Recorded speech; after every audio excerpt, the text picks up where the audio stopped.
Merci beaucoup de prendre un petit peu de temps avec nous. Vous venez de présenter votre collection juste maintenant. Comment vous vous sentez maintenant que c'est fait, là, les premières réactions dans la nouvelle salle? Là, c'est un soulagement. C'est une étape de terminer. Là. Maintenant, on peut passer une autre étape. Là, mais c'est un soulagement, mais on est contente là, du résultat là, que ça a donné. Puis, c'était très essoufflant, cette édition-ci, en backstage. Fait qu'on est encore un petit peu fébrile. Mais on a eu juste des beaux commentaires en s'en venant jusqu'ici. Fait qu'on est très contente. Puis, comme Annie dit, c'est un achèvement de tout le travail qu'on a fait pour créer cette collection-là. Moi, j'ai une question que j'ai envie de vous poser depuis plusieurs saisons. Il y a un côté dans vos imprimés, dans votre petit côté pin-up années 50 que j'adore, mais le fait que la collection s'appelle années 50, est-ce que vous pensez que des fois, ça peut vous limiter au niveau de jusqu'à où vous pouvez vous renouveler d'une collection à l'autre? Bien, nous, en fait, on a décidé de ne pas se limiter avec le nom. On a décidé qu'en fait, on se promenait dans le vintage en général. Donc, on peut se promener soit dans les années 50, 60, les années 30. Le nom, c'est Annie 50. C'est sûr que nos années chouchou, c'est les années 50, mais on ne veut pas se limiter à ça. On fait ce qu'on a envie de faire. Puis si c'est ça, une saison, c'est les années 60 qui nous passionnent, ben let's go, ouais. Et c'est par exemple, dans cette collection-ci, c'était quoi les années d'inspiration principale? Et ben je vais aller pour la deuxième question, je vais y aller après. En fait, là, c'était vraiment les années 50. On était vraiment avec la pin-up des années 50, très plage, bateau, tu sais, le petit look marin pin-up. Mais il ne faut pas oublier qu'on actualise maintenant parce que c'est pas réellement, c'est pas de la copie des années 50, c'est vraiment une inspiration. Puis, comme Annie a dit, cette fois-ci, c'était années 50, mais il y a des saisons où ça a été plus 60, mais on n'est jamais en manque d'inspiration pour le vintage. Ça va rester... ça va être long avant qu'on se tanne.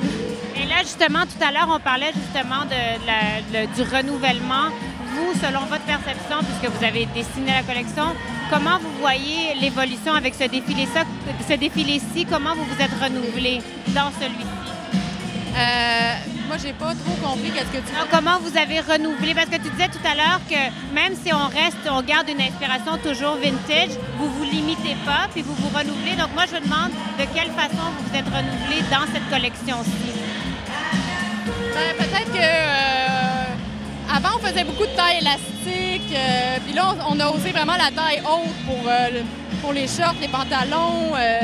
On a fait des choses un petit peu plus amples aussi, qui d'habitude, c'est plus ajusté. Je pense qu'on évolue à travers, mais on ne se renouvelle pas nécessairement. C'est qu'on évolue à travers nos collections de saison en saison. Et vous devez avoir, je crois, une bonne relation avec votre clientèle, parce que vous vendez quand vous vendez beaucoup, puis c'est une clientèle qui est assez fidèle. Est-ce qu'elle vous laisse savoir ce qu'elles veulent dans les prochaines collections? Comment est-ce que vous interagissez avec elles? Bien, en fait, on fait beaucoup de salons.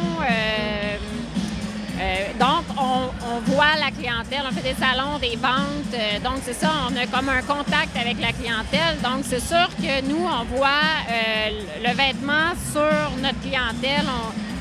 On fait des corrections aussi par rapport à ça, mais eux aussi nous disent, on a beaucoup de commentaires, le pourquoi elles aiment notre collection. Puis c'est sûr qu'on veut continuer à satisfaire cette clientèle-là. Et dernière petite question, qui est-ce que vous direz qui est la femme type années 50? Qu'est-ce que vous voyez comme femme quand vous dessinez votre collection?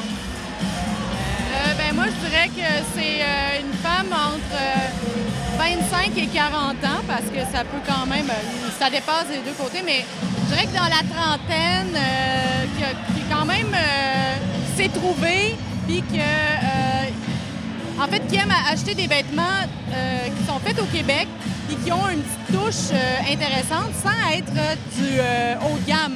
Qui cherche du prêt-à-porter pour aller au bureau, pour faire des sorties sans être trop chic.